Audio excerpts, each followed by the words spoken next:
Selamat pagi anak-anakku semuanya, anak IPA maupun IPS. Apa kabar kalian semua di rumah? Harapan saya seperti minggu lalu, bahwa semua kalian yang ada di rumah dalam kondisi yang sehat. Sehingga pada pagi hari ini kalian bisa fokus untuk belajar, khususnya pembelajaran biologi. Ya, nah kalau minggu lalu saya sudah mengajarkan kalian apa itu pengertian sel dan komponen penyusun sel. Pada minggu ini atau pada pertemuan kedua ini saya mengajarkan mengenai organel penyusun sel. Ya, tetapi sebelum saya masuk kepada organel penyusun sel, kalian harus tahu ada 3 bagian dari sel yang dimiliki oleh sel tumbuhan dan sel hewan, dan ini sama-sama mereka miliki. Apa sajakah itu? Oke, kita lihat papan tulisnya. Ya, oke, yang pertama ada membran sel. Membran sel, ya. Membran sel ini letaknya pada bagian luar, ya, pada bagian luar dari sel, ya. Dia semacam selaput tipis. Kalau terletak pada bagian luar, otomatis digunakan untuk apa? Melindungi isi sel. Nah, selain melindungi isi sel, dia juga sebagai jalur transportasi. Jalur transportasi apa, Bu? Senyawa organik atau anorganik yang masuk ke dalam sel. Dan biasanya senyawa ini digunakan untuk metabolisme sel. Ya, nah itu dia. Itu yang pertama. Yang kedua, ada yang namanya sitoplasma. Ya, sitoplasma terdiri atas 2 kata. Sito itu sel, plasma itu cairan. Sehingga kalau digabung akan menjadi cairan yang mengisi sel. Sitoplasma digunakan untuk tempat terjadinya metabolisme sel. Ya, seluruh organel pasti semua terdapat pada bagian sitoplasma. Sehingga kegiatan metabolisme sel terjadi di bagian sitoplasma. Oke, itu yang kedua. Yang ketiga, ada yang dikenal dengan nama inti sel, atau yang nama lainnya adalah nukleus. Inti sel, ya, letaknya di tengah, ya, biasanya di tengah, dan digunakan untuk apa? Sel menggunakan atau inti sel berguna di dalam sel itu adalah untuk mengatur seluruh kegiatan sel. Seluruh kegiatan sel supaya semuanya jalan berada pada posisinya itu diatur oleh si inti sel. Nah, 3 hal ini yang dimiliki oleh yang namanya sel hewan dan sel tumbuhan. Ya, ini mereka 3-tiganya sama, mereka dimiliki oleh sel tumbuhan dan sel hewan. Dan ingat, sel tumbuhan dan sel hewan termasuk sel eukariotik, ya, eukariotik. Oke, berikutnya. Tadi kan di awal saya udah ada ngomong bahwa kita akan bahas mengenai organel sel. Nah, kali ini kita akan masuk pada pokok bahasannya. Oke, apa itu organel sel? Organel sel adalah organ-organ berukuran mikroskopis. Berarti kalau mikroskopis tidak dapat dilihat menggunakan mata, otomatis dia membutuhkan bantuan yang namanya mikroskop. Nah, ukuran mikroskopis, ya, dia digunakan untuk menyusun sel. Ya, nah, apa saja sih organel-organel penyusun sel tersebut? Nah, bisa kalian perhatikan di papan tulis. Oke.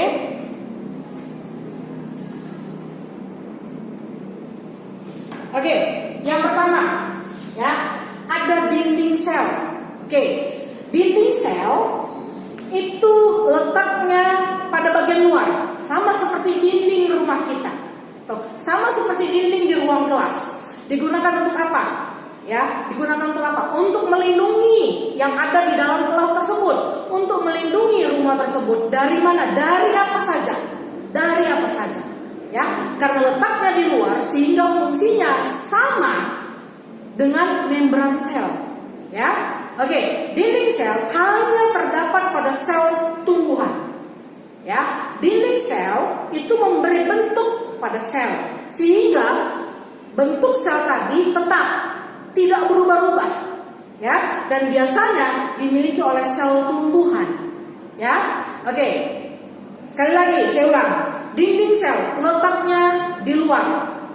Fungsi dinding sel itu adalah 1, memberi bentuk pada sel.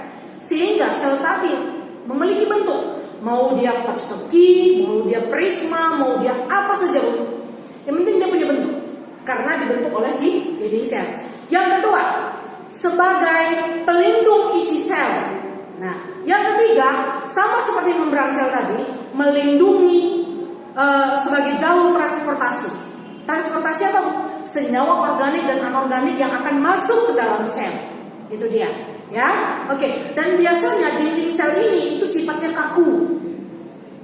Ya, kaku dan tebal. Kenapa? Kalau dia tidak kaku dan tebal, otomatis dia gampang rusak. Sehingga dinding sel ini wajib kaku dan tebal. Itu dia. Oke, itu dinding sel. Dan ingat, dinding sel hanya dimiliki oleh sel tumbuhan. Oke, baik. Yang kedua, ada membran sel. Sama seperti keterangan yang saya jelaskan tadi, bahwa membran sel itu adalah pelapis selampu tipis, ya. Selampu tipis yang letaknya di luar juga, yang fungsinya melindungi isi sel. Yang kedua, dia untuk jalur transportasi zat organik maupun anorganik, ya. Agak berbeda dengan dinding sel, ya. Kalau dinding sel dia kaku dan tebal, kalau membran sel dia nggak kaku, dia fleksibel, ya, dan tidak tebal, dia sedang, ya, tidak tipis juga, ya, sehingga sel tadi bisa terlindungi. Ya, oke, itu dia. Nah, membran sel terdapat pada sel tumbuhan dan sel hewan. Nah, yang ketiga, ada yang namanya sitoplasma. Tadi sudah saya jelaskan juga, sitoplasma adalah cairan sel. Cairan sel ini otomatis kalau cairan berarti bentuknya cair, ya kan, liquid. Nah, cairan sel digunakan sebagai apa? Sebagai tempat terjadinya peristiwa metabolisme sel. Dan ini dimiliki oleh sel hewan dan sel tumbuhan. Ini kodenya saya buat ya, T dan H. Nah, berikutnya mitokondria, yang nomor 4, mitokondria. Nah, mitokondria adalah organel sel yang digunakan untuk menghasilkan energi. Ya, energi dihasilkan. Kegiatannya apa? Respirasi sel. Nah, kegiatan respirasi sel ini digunakan untuk menghasilkan energi. Ya, nah, mitokondria dimiliki oleh sel tumbuhan dan sel hewan. Oke, nah, berikutnya ribosom. Ribosom ini bentuknya seperti titik-titik kecil. Kalau dilihat di bawah mikroskop, dia seperti titik-titik kecil. Nah, fungsinya apa? Fungsinya untuk membentuk protein, sintesis protein. Bu, protein di dalam tubuh kita untuk apa sih, Bu? Kalau sudah dibentuk, satu, protein itu dapat membentuk yang namanya sel. Yang kedua, protein digunakan untuk membentuk yang namanya hormon.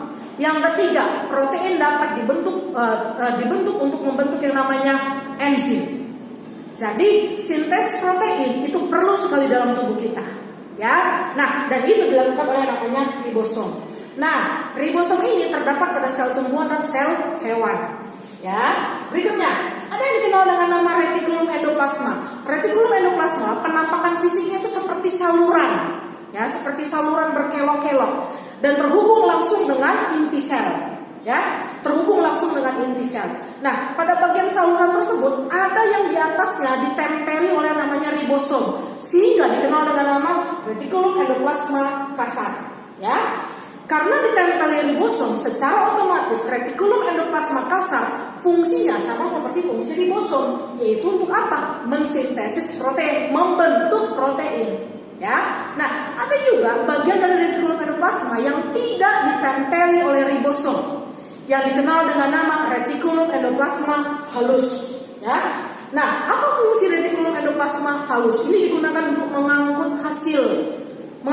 mengangkut apa? Hasil metabolisme yang terdapat di dalam sel untuk diedarkan kepada bagian organel yang membutuhkan. Oke, nah retikulum endoplasma baik kasar maupun halus, dua-duanya dimiliki oleh sel tumbuhan dan sel hewan. Ya, nah berikutnya organel ke-7.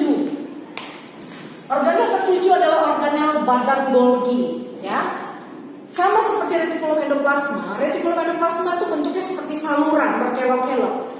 Tapi retikulum endoplasma langsung berhubungan dengan nukleus atau inti sel. Nah, beda halnya dengan badan Golgi. Dia bentuknya berkelok-kelok juga, tetapi tidak terhubung dengan inti sel. Letaknya dekat dengan membran sel, ya, jauh, hampir mendekati membran sel. Nah, badan Golgi dimiliki oleh tumbuhan dan hewan, ya. Oke, berikutnya ada yang dikenal dengan nama kloroplas atau plastida. Nah, apa sih bedanya, Bu? Nah, begini, plastida itu ibarat pabriknya, ya. Sedangkan kloroplas itu adalah bagian dari pabrik tersebut. Nah, klorofil itu adalah bagian daripada pabrik tersebut yang menghasilkan warna hijau. Jadi kalau saya umpamakan ya, pabriknya adalah tisu ini, dah, oke, ini tisu ini, dah, ini tisu ini, pabriknya tisu ini, dah, bolong, ya, tisu ini.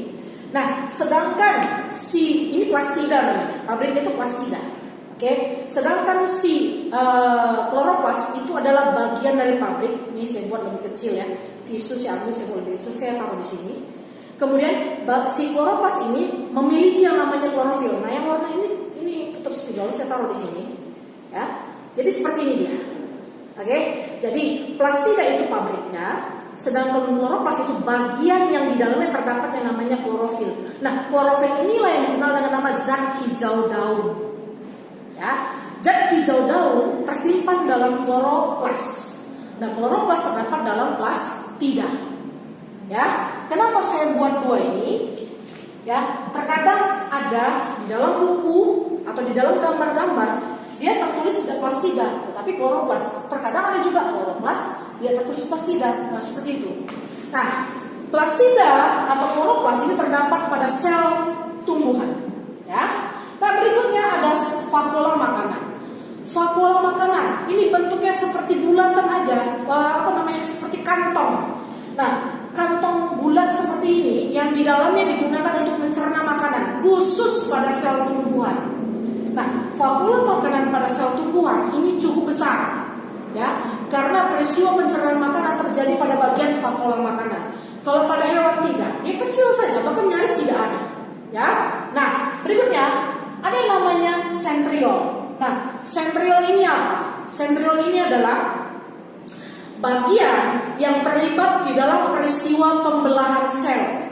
Nah, tumbuhan bisa bertambah tinggi, ya, hewan bisa bertambah besar, bisa bertambah tinggi. Kenapa? Karena terjadi peristiwa pembelahan sel. Ukuran selnya makin bertambah besar, kemudian jumlahnya semakin bertambah banyak. Ketika jumlah semakin bertambah banyak, kenapa bisa jumlahnya semakin bertambah banyak? Otomatis karena terjadi peristiwa pembelahan sel.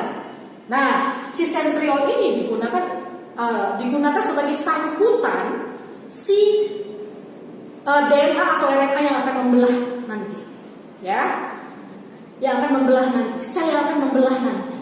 Itulah dia. Nah, sentriol ini khusus dimiliki yang paling terlihat itu pada sel hewan.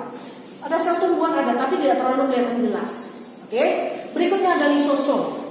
Lisosom ini adalah organel yang memiliki ciri khusus. Apa ciri khususnya, Bu? Nah, ciri khususnya adalah dia mampu memakan organel sel yang sudah mati atau tidak aktif lagi, sehingga akan dihasilkan organel sel yang baru. Ya, itu lisosom. Nah, lisosom ini hanya terdapat pada sel hewan. Tumbuhan nggak punya dia. Oke. Nah, berikutnya ada yang dikenal dengan nama mikrotubulus. Ada yang dikenal dengan nama mikrofilamen. Nah, ini dua organel ini digunakan sama-sama. Salah satu fungsinya adalah untuk membentuk rangka pada sel, ya. Dan ini dimiliki oleh sel tumbuhan dan sel hewan. Dan yang terakhir, dua yang terakhir adalah inti sel. Sebenarnya inti sel ini saya taruh di nomor, kalau nggak nomor 3, nomor 4 lah ya. Nah, tapi karena tertulis di bawah, oke lah. Oke. Nah, inti sel atau nukleus seperti yang saya jelaskan tadi, itu digunakan untuk apa? Mengatur seluruh kegiatan sel. Ya, kegiatan sel. Apa yang dilakukan oleh nomor 1, dinding sel? Jadi organel sel memiliki kegiatan, memiliki fungsi di dalam sel. Nah, seluruh kegiatan mereka itu yang mengatur dia, si inti sel ini. Ibarat seperti di dalam kelas. Ketua kelas itu mengatur kelas. Ya, mengatur kelas supaya tertib, supaya jangan kacau ya intinya. Nah, sama seperti ini. Inti sel digunakan untuk mengatur seluruh kegiatan sel supaya dia tidak bertabrakan dan si organel sel bisa berfungsi dengan baik. Nah, selain itu, inti sel digunakan dalam pembelahan sel juga. Nah, di dalam inti sel terdapat yang namanya anak inti sel atau dikenal dengan nama nukleolus. Nah, di dalam nukleolus terdapat yang namanya DNA atau DNA dan RNA. Ya. Di dalam DNA dan RNA ini seluruh kode genetik dari makhluk hidup itu disimpan. Nah, DNA RNA ini yang diberikan kepada keturunan berikutnya. Sehingga ketika ada tumbuhan yang tumbuh atau hewan yang lahir atau makhluk hidup yang lahir, nah, kenampakan fisiknya itu hasil dari copy paste dari induknya. Nah, copy paste apa yang di copy paste? Yang di copy paste itu adalah kode genetiknya. Nah, seluruh kode genetik itu tersimpan di dalam DNA dan RNA. Ya, nah DNA RNA terdapat di dalam anak inti sel. Oke, itulah dia. Nah, ini penjelasan organel sel. Ya, jadi anak-anak, apa yang saya jelaskan di depan ini masih berupa kata-kata. Nah, selain video ini, saya juga menyertakan ada video yang saya ambil dari YouTube. Nah, di situ akan kalian bisa melihat bagaimana bentuk dari organel sel yang saya sebutkan tadi, ya, yang saya jelaskan tadi, sehingga kalian bisa melihat, ya, sehingga kalian bisa melihat bagaimana sih bentuknya, ya. Nah, biasanya ketika kita melihat bentuknya, kita akan bisa menghafal. Ya, menghafal. Oh, ini namanya ini. Oh, bentuk seperti ini namanya organel ini. Bentuk seperti ini namanya organel. Oh, ini fungsinya apa? Jadi, saya mau ketika kalian sudah buka video pembelajaran saya, kalian buka video yang satunya lagi yang akan saya unggah juga. Oke? Demikian pembelajaran kita pada pagi hari ini. Nah, harapan saya apa yang saya ajarkan ini bisa kalian dengar, bisa kalian pahami, ya, sehingga bisa membantu kalian untuk masuk pada pembelajaran kita pada pertemuan berikutnya. Oke ya, selamat pagi, tetap semangat.